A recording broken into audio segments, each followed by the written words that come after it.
یہ ماہ سیام میں سخت گرمی، زبان کانٹا بن گئی، حلق خشک ہو گیا اور ہم پانی نہیں پی رہے، ٹھنڈا پانی دستیاب ہے، کوئی دیکھ بھی نہیں رہا، وضو کرتے بھی احتیاط کرتے ہیں، میاں کیوں نہیں پانی کا 2 گھونٹ لے لیتے، ٹھنڈا پانی ہے، میٹھا پانی ہے۔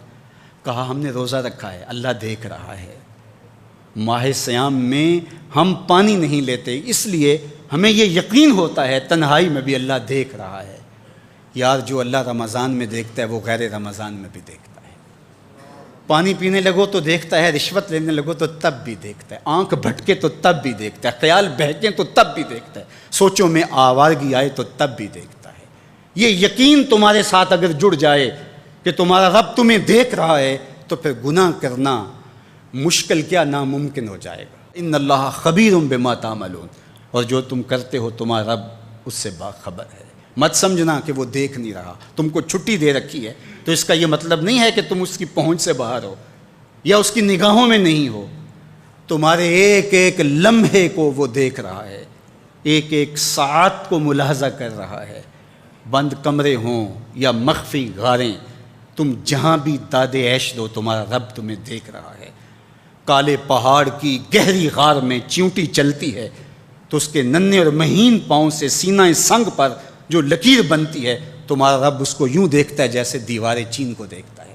تو کیا وہ تمہارے اعمال کو نہیں دیکھتا؟ تمہارے ایک ایک عمل کو، تمہارے ارادے کو، تمہاری آنکھوں کی خیانت کو، تمہارے دل کے ارادے کو دیکھتا ہے۔ ایک ایک چیز سے وہ آگاہ ہے۔ وَلَا تَكُونُوا كَالَّذِينَ نَسُوا اللَّهَ، اور ان لوگوں کی طرح نہ ہو جانا جنہوں نے اللہ کو بھلا دیا، غافل ہو گئے، اپنی خواہشات کی زندگی گزارنے لگے۔ یہ جہاں مٹھا اگلا کس نے ڈٹھا، آرزوؤں کے نوکر بن گئے۔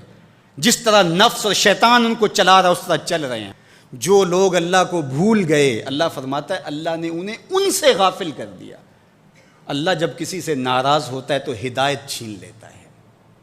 اسی لیے ہمیں ہر روز ہر نماز کی ہر رکعت میں ہدایت مانگنی ہوتی ہے۔ اہدنا الصراط المستقیم، ہر روز مانگتے ہیں، ہر نماز میں مانگتے ہیں، ہر رکعت میں مانگتے ہیں، اللہ ہمیں ہدایت پہ گامزن رکھنا۔ اللہ جب کسی سے ناراض ہوتا ہے تو ہدایت کے دیے بجھ جاتے ہیں، اندھیروں میں بھٹکنے لگتا ہے، شیطان اس کو دھوکے میں مبتلا کر دیتا ہے، اسی زندگی کو مقصود زندگی سمجھ لیتا ہے، اس شراب کو آب حیات سمجھ لیتا ہے، جس کو یہ بھی نہ پتا ہو کہ میں ہوں کون، میں کہاں ہوں، میرا مقصد زندگی کیا ہے، مقصد حیات کیا ہے، کھانا پینا اور لذتوں کا حصول۔ یہ تو چوپائے بھی کرتے ہیں، تو اشرف المخلوقات کاہے کا ہے۔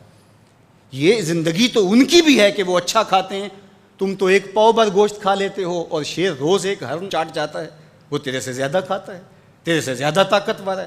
ہاتھی کا جسم تیرے سے کہیں بڑا ہے، پرندے ہواؤں میں اڑتے ہیں، مچھلی پانی کی تہوں میں اتر جاتی ہیں، عقاب کی نظروں اور بلندی پرواز کی دیکھنے والی ہوتی ہے، کرگس کہاں سے کہاں تک سونگھ لیتی ہے، ان کی قوت شامہ تیرے سے بڑی ہے، لیکن اس کے باوجود بھی افضل تو، اشرف بھی تو، اور اللہ نے اپنی نیابت کا تاج تیرے سر پہ رکھا ہے۔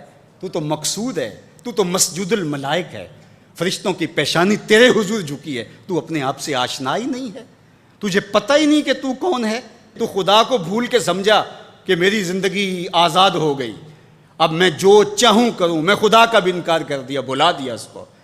کہا جب خدا کو تو بھولا تو خود کو بھول گیا، زندگی کے مقصد کو تو نے فراموش کر دیا، اب بھٹکتا ہے ارض فلات میں، جنگل میں پڑے ہوئے خشک پتے کی طرح، جس کو ہوائیں کبھی ادھر اڑا دیتی ہیں کبھی ادھر اڑا دیتی ہیں۔ مقصد حیات کا علم نہیں ہے، خدا کو بھولنے کا یہ نتیجہ ہے جو تجھے بھگتنا پڑ رہا ہے۔ خدا آشنا ہو جا، خود آشنا ہو جائے گا، تجھے ذات سے آگہی ہو جائے گی، من کا شعور مل جائے گا، تجھے پتہ چلے گا کہ میں کون ہوں، میری زندگی کا مقصد اور مقصود کیا ہے۔ تو اگر تو ایسا نہیں کرے گا تو اللہ تجھے تیرے سے بے خبر کر، تیری ٹانگیں نہیں توڑ دی جائیں گی، تیرا رزق نہیں چھین لیا جائے گا، تیری آنکھوں سے روشنی نہیں اچکی جائے گی، تیرے کانوں کی سماعت نہیں کھینچ لی جائے گی، یہ سب کچھ ہوگا لیکن مقصد زندگی نہیں ہوگا۔ تو کہا اس قرآن سے جڑ جاؤ، اپنی زندگی کو مالک کے سپرد کر دو اور ایک ایک لمحہ مالک کی چوکھٹ پہ گزار دو۔